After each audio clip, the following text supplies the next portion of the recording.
Hey everybody, what's up? It's Devin LaVore and Michelle LaVore coming at ya. So do you want to talk about yesterday? Anything from yesterday? Yeah, you can just. It was really cool. So yesterday we checked out of our hotel and we had no idea where we were going to go because we were basically out of money and we were just expecting God to provide. And, you know, a lot of times when you're in those situations, and we have been in that situation like once before. I'm kidding. It's been like 10 to 15 times, you know, where we have been in that situation, and every single time, what happens? You want to save yourself. Yeah. You want to try to scramble to survive. But it's like all the things that you think you can do to scramble to survive are not going to actually help. Yeah. They're not. It's just not going to happen. You can't just come up with money, boom, just like that. Wouldn't that be great? Reality would be different if you could do that, right? And it's just like from the first couple times, I guess the first time that happened when we got here to Nashville to yesterday, we've grown a ton. Yeah. You know, we really have learned to just rest in the Lord and just, I mean, yesterday was a day where we would normally be freaking out because it was like, there was literally no money.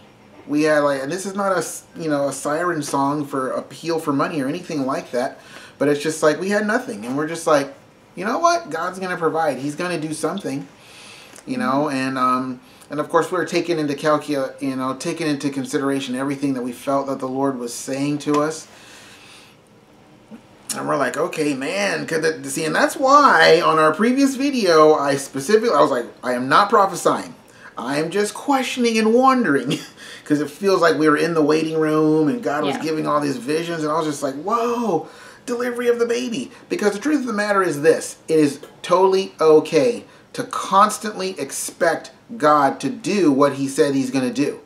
Especially if you've proven it and tested it and all that stuff, and you just know it's the Lord. Well, then you're looking for that moment. Just like the nation of Israel, the whole culture was dipped in expectation of the coming Messiah. And so every time someone would rise up that was really awesome, they'd be like, oh, it's the Messiah. It's the Messiah. Yes. No, I'm not. To the point. This is how deep it was in the culture that when John the Baptist came on the scene, part of his message was like, hey, I'm not the Messiah. He had to cut that off right away because he knew that was what was going to happen. And I think that relates to a lot of times when we feel like the Lord is speaking, particularly for us, the end and some of the other personal things that He was speaking to us. We're like, oh man, this is really awesome. This is really awesome. You know, are we getting ready to see the birth of the promise? This is going to be so amazing, awesome. And then yesterday happened where we're just, I mean, I think that excitement and that expectation is really what made our yesterday so cool. It was just like we were just sitting there waiting. We knew that God was going to provide. That's the truth. But we were hoping that it was going to be this connection to lead to something new, something different. One thing's coming to an end, something new is happening. And I tell you what, yesterday definitely felt like a day one of something new. The thing of it is, it's like our circumstances and our situation is not new. Yeah. You know, and I think that relates to a lot of people though. You know, God is doing something new, and He is like, okay, we're going to shift and we're going to turn this way, but that doesn't necessarily mean your life circumstances are any different. You know, and that can be the disappointing part, and that's kind of like what we have battled with a little bit today. Well, more than a little bit, but not a lot of it. But yesterday was super awesome because we reached out to a good friend of ours who has helped us out before, and long story short, man, the Lord sent somebody to us. It was amazing, right? It was like mind-bogglingly like amazing, you know, to first of all to know that there's people out there like you guys that actually believe in what we're doing and that you support us, but then complete and total perfect strangers come, and it's like that scripture that says we don't know each other according to the flesh anymore. We know each other by the Spirit. And as soon as we met this lady, it was like we just knew her. Yeah. We just knew her. It was weird. But it was just like that sense of like, hey, how are you doing? How have you been? But yet we've never met. Yeah. You know what I mean? That literally was our first time meeting. But now let's get into the details of it. Because see, the Bible is great for for sharing with you all the cool things that have happened. And I'm not dissing the Bible, obviously. But a lot of times we read it and we think, oh, this happened right away. And oh, this happened and this happened. No, we checked out at 11 and we waited in the lobby for God to make the connection and do what he did yesterday for almost 7 hours. Yeah. 7 hours. 7. With 4 kids. And it was really cool because if it was an Airbnb we were in, man, that would have been a completely different situation. Yeah.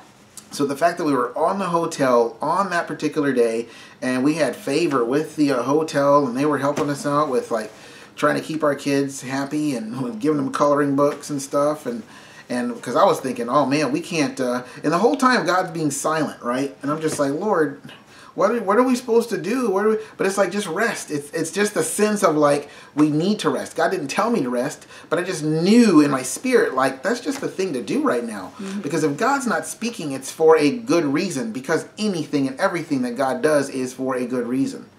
And it's like, man, this situation's, I don't like it. I'm freaking out. And God's not saying anything. It's for a good reason. Mm-hmm. And so we had just checked out. And, you know, God's not saying much to me. And I'm like, you better talk to me because I'm going to freak out if you don't say something. You know, I'm kind of already there.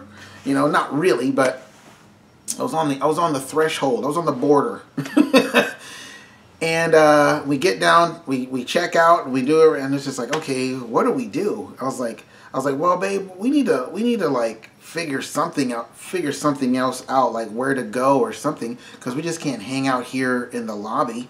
And right away, the Lord was like, why not? And I just knew right away that it was the Lord. And literally like 2 nanoseconds after he said it, Michelle was like, why not? I was like, what? There's a spiritual echo, because it happened just like that. And the Lord was like, why not? And she was like, why not? And I'm just like, what in the world? And I'm like, okay, well, I guess okay, maybe we can, you know? See, and that's why the Bible says do not lean on your own understanding, because what you think is not always what is. Yeah. You know, and you want to move your life and adjust your theology according to what you think is, when it's like, it's not that way. So yesterday was super awesome. We got to pray with this lady. She blessed us to be able to stay where we stayed last night, and really where we're staying right now. And it was just a great opportunity for God to show that he can bring provision from anywhere, because the PayPal has just not been there. I mean, it has. There's been people that have been giving to us, particularly some of our steady supporters, but just not enough to keep doing what we're doing. Yeah. And I'm just like, all right, Lord, what is it exactly that you're doing? And then it's like the negativity can come in there, and you can start to doubt and wonder, what are we doing? And then it's like that negativity. It's like I just read a post from Graham Cook, and he said, life can throw curveballs at you, and you can partner with that negativity, or you can partner with the Holy Spirit. In every single situation in life, he said you can either partner with the negativity or partner with the Holy Spirit, but you have to make that choice, and you will make the choice. And it's like, for me, I was like, all right, Lord, I'm just going to partner with what you're doing. And I kind of felt like I'd started to do that already before we got to the hotel. But today's been kind of tough, because we're just like, yesterday was really hard and really good. But at the end of the day, we were just kind of like, wow, I don't even know what to say about this day. It was really amazing and good, but at the same time, like, really kind of disappointing, because we were thinking something else was going to happen, and that didn't happen, what we thought. You know, and I'm just like, okay. And then the problem with the partnering with the negativity is then you begin to start to question.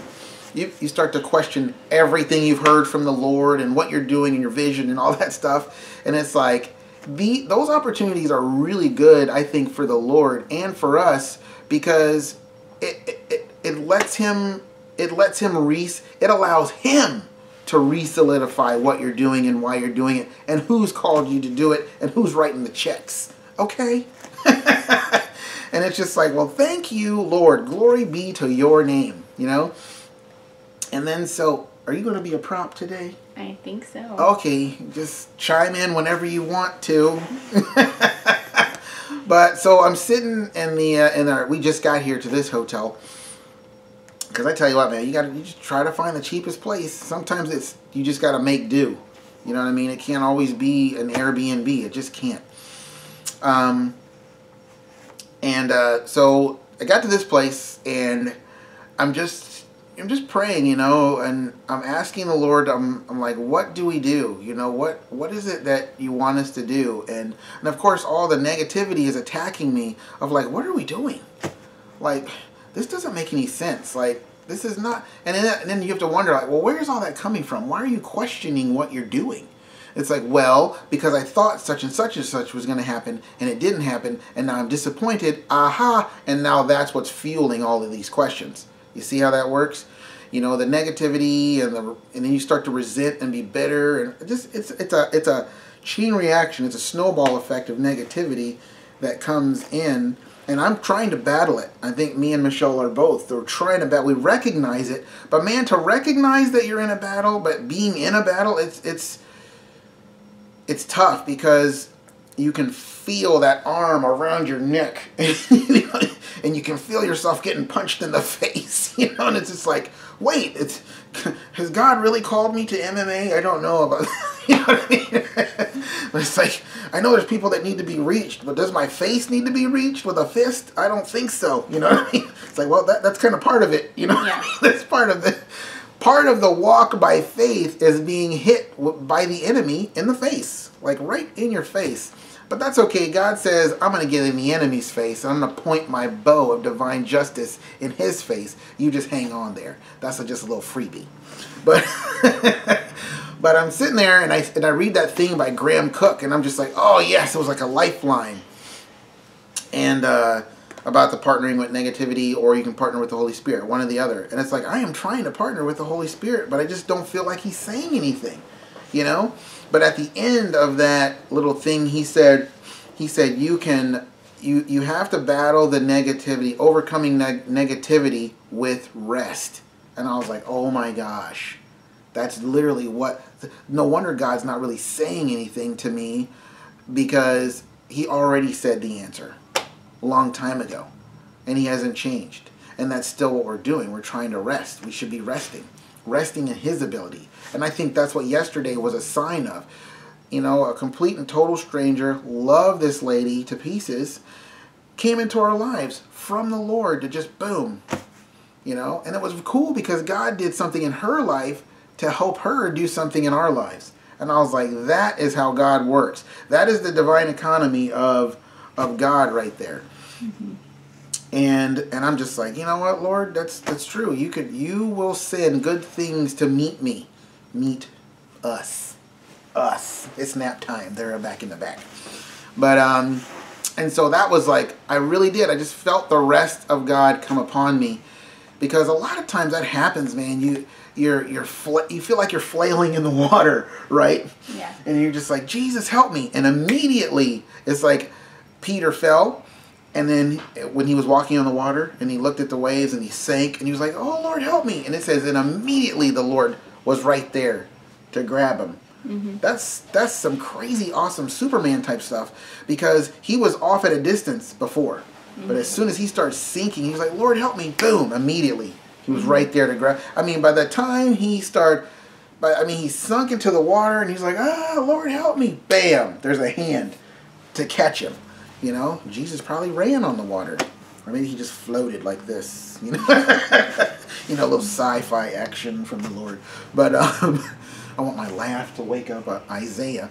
But yeah, and he helped him up immediately. And I just felt like the Lord was doing that. That rest, that sense of rest was like, yes. It was like a reminder, mm-hmm. of like, oh, that's what I'm supposed to be doing, resting in you. You proved that to me yesterday by sending this awesome lady to bless us with the money that we needed to keep living.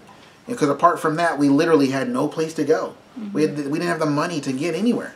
And it was just like, okay, cool. So now in comes Revelation Part 2. I haven't told Michelle any of this stuff. That's probably why she's propping herself up in the video.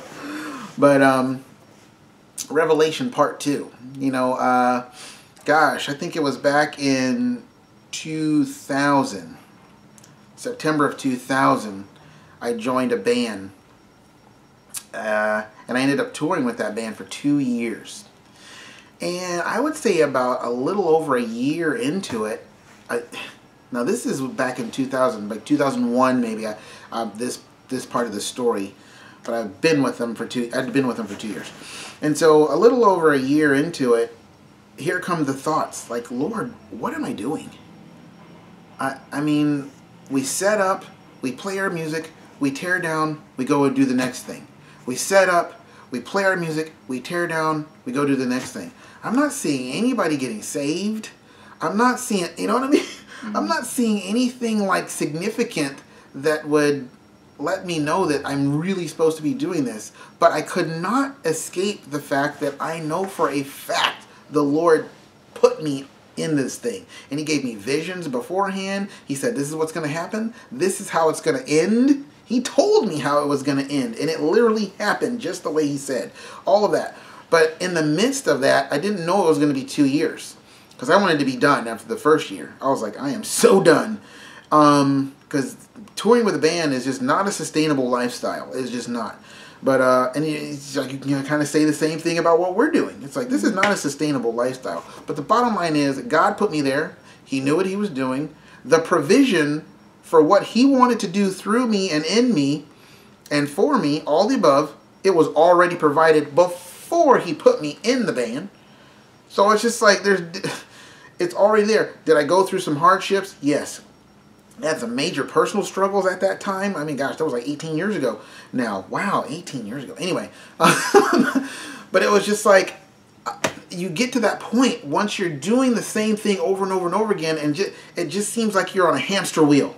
Mm-hmm. You're just doing the same thing over and over again. It's like, this can't be the Lord. You know what I should be? I should be doing this. I should be doing that. And the funny thing is, that ministry, when we were in that ministry, the leaders of that ministry, they were getting, it was a band, but still, it was a ministry. They were getting hit with all the same stuff too. Well, you should have a job, and you should do this, and you should work with your hands, and you should do, and it's like, oh my gosh, God bless you. You know, you have no idea. You've obviously not prayed about the situation. But it's like, I was really like struggling, you know, and during a time of struggle, I was like, I really miss you in this video, by the way. I'm just saying. But I understand. But in the midst of it, you know, a lot of times you pray to God for something and you want to hear something from God right then. Kind of like our kids. I'm asking you a question. Come on, answer me, answer me. And I don't answer them and they get mad. And so we get mad at God a lot of times. We're asking Him something He doesn't answer. And so you just have to let it go. And then at the most random moments, probably while you're in the bathroom, anyway, God will come and just talk to you. So we were setting up in this Barnes & Noble or Borders or something like that. It was a bookstore. And completely random, God just shows me this vision of these paratroopers. They were, or I don't know if you call them paratroopers, but basically it was a segment, a very small segment of the military in this plane. And this plane would go over this certain area and then drop supplies and then keep going. And the Lord, and I just knew right then, I was like, the Lord was saying, like, that's what you're doing. You know, you're dropping supplies and then you're going, and He's like, now the problem is you don't get to see the effect of the supplies that you dropped. Mm-hmm. When you go in and you play your music and you're lifting up the name of Jesus, you know, it doesn't matter what, I mean, it does matter what kind of relationship issues are existing in the band, but it's like, for those people that you're blessing, it really doesn't. Mm-hmm. You know what I mean? It's like you dropping supplies and they have gotten something for their soul, an encouragement, something, you know, because that's really what we did. We went around playing songs, and some of the songs we played were secular, but even those songs, like from U2 or Bob Dylan or something like that, they were actually encouraging songs. Mm-hmm. They were really good songs, and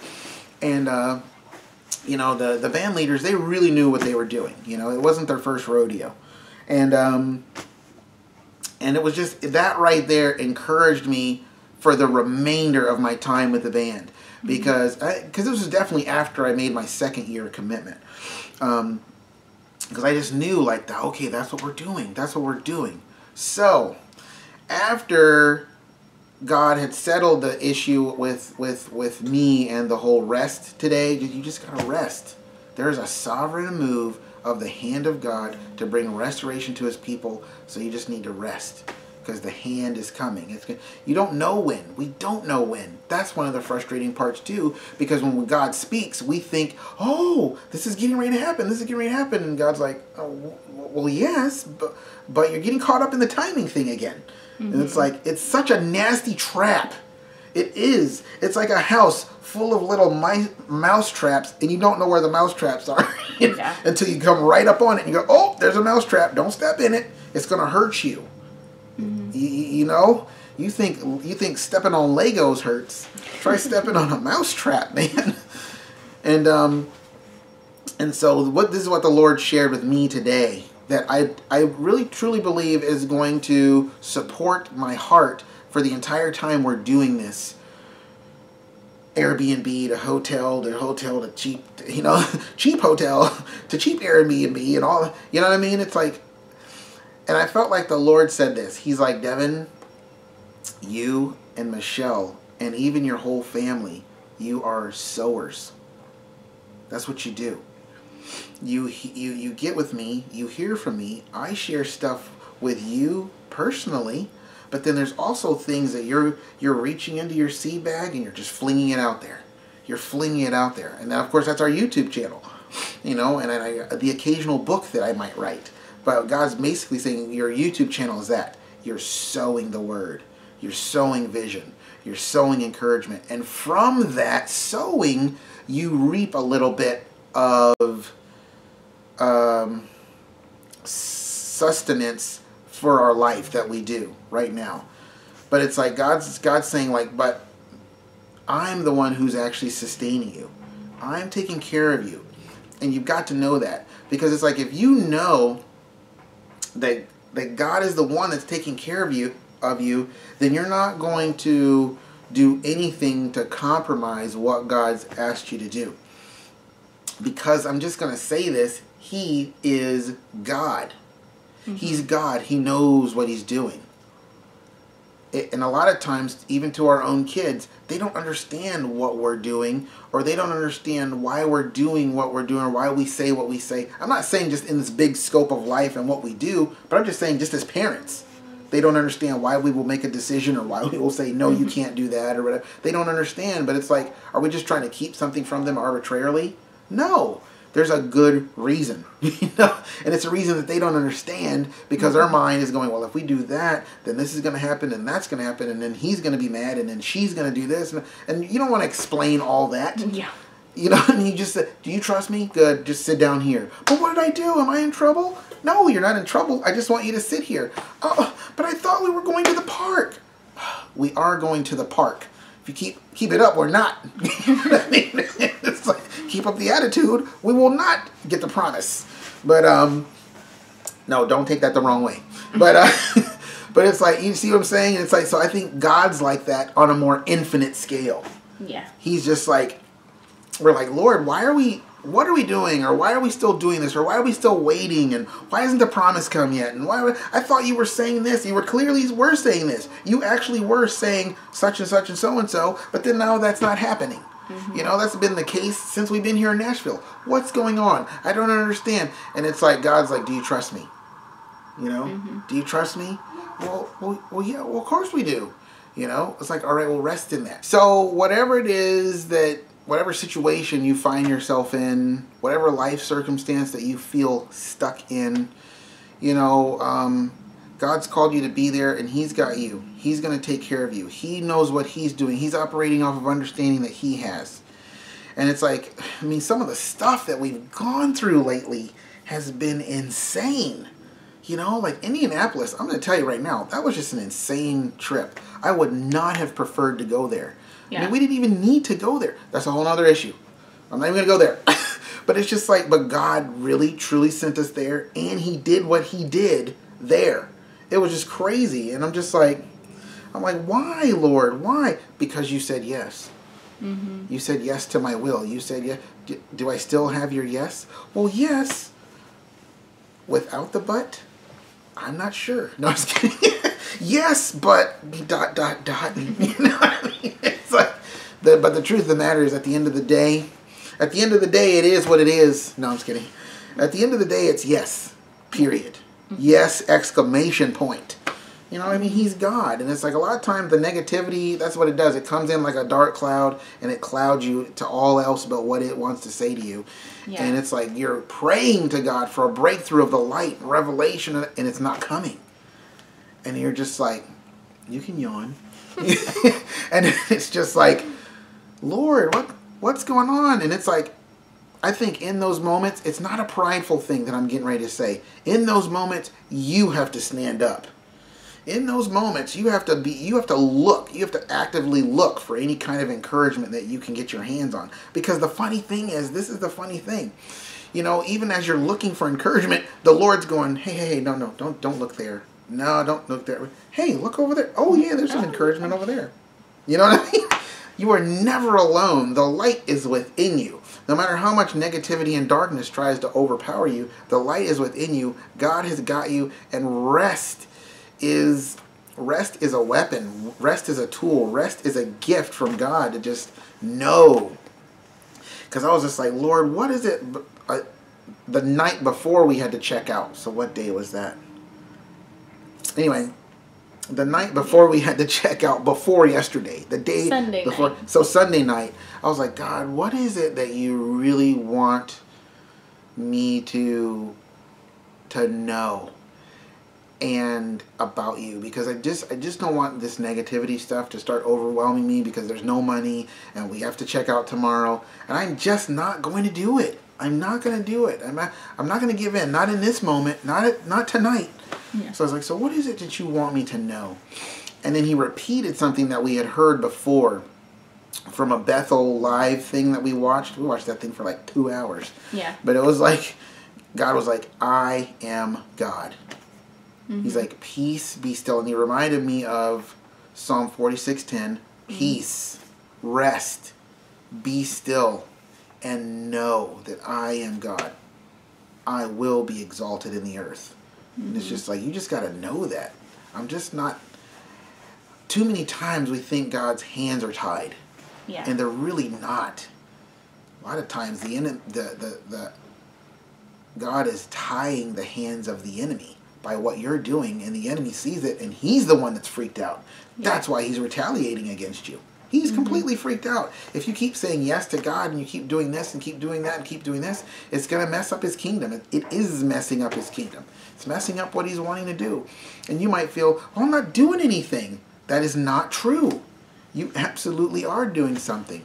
So that's pretty much what Devin has to share.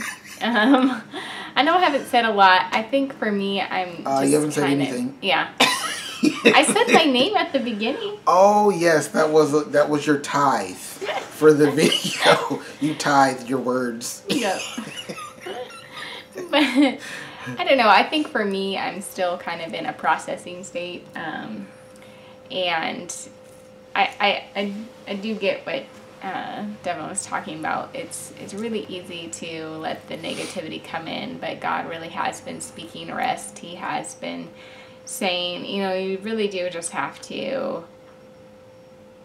just be at peace with him and what he's doing. And like you said, when we say yes, so much of the times we don't realize that we have all these things attached to a yes, and it's like God is good. And I think for me that actually has been some progress in the fact that, like, normally major some of this progress is major. Another little inside joke. We never tell them any of our inside jokes. We have to make videos on inside jokes. It would take so long to explain. But just like normally I can start really getting angry, and in the past it starts questioning the Lord and really questioning his character.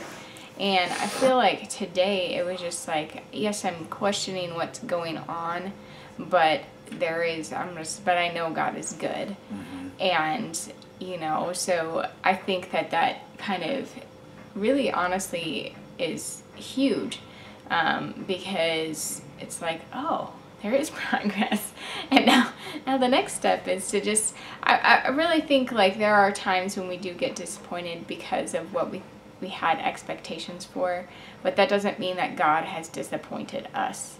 It's just those expectations. Well, the expectations get up there again. Yeah. Like, yeah, and it's like it gets not fulfilled, and you're going. Oh. But the truth is, like, you get tired of that process. That's the process we get tired of. That constant, like, get your hopes up, get excited, be in the high spirits and glory before the Lord because He's going to do this. Yeah. And it's like, and then it doesn't happen, and it's like, oh man. Yeah. And you go back to the scripture and it says, well, you just have to rejoice and be in high spirits and glory before the Lord and cast up a highway for Him who rides through the desert, for Him.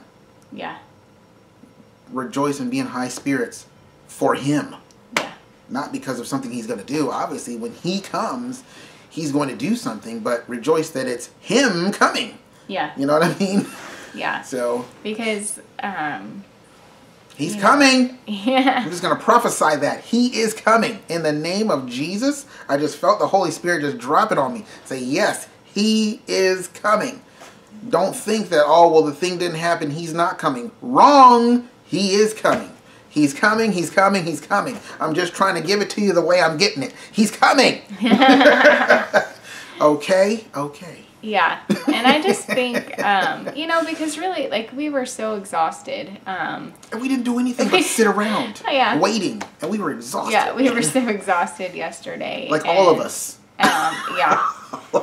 And hilarious. so it was like, but God was there with us. Like the fact the that whole just time was just amazing. where we were, that we could stay there, and like we were safe inside His hands until we did receive provision, and it was inside just the like, hotel lobby. It was like, wow, thank you, Lord. And and we were able to stay there that night, and then we came here, and I think it's easy. It's easy, I think, in moments of tiredness for your mind to start. That's where we're at our best.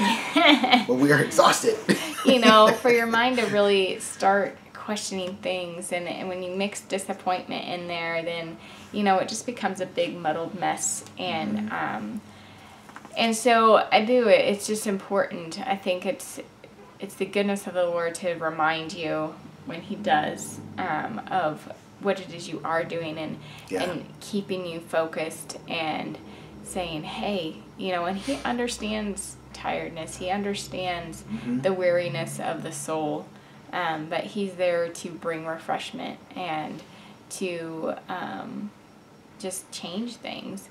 And change here. Yeah. If you can't change here, then changing out there is not. It's not even. Not only is it not going to happen, but even if outside of you does change, it's not going to matter. Yeah. If you have a fear of losing what you have, getting more stuff is actually only going to amplify that fear. Yeah. Now you're going to be really afraid because you have a lot of cool stuff that you're afraid of losing. Yeah. You know what I mean? Yeah. So we just hope that this encourages you guys. And it's just really where we're at, and we really are still, we believe that God is, like you said, He is gonna come, and hopefully I'll be more peppy on the next video.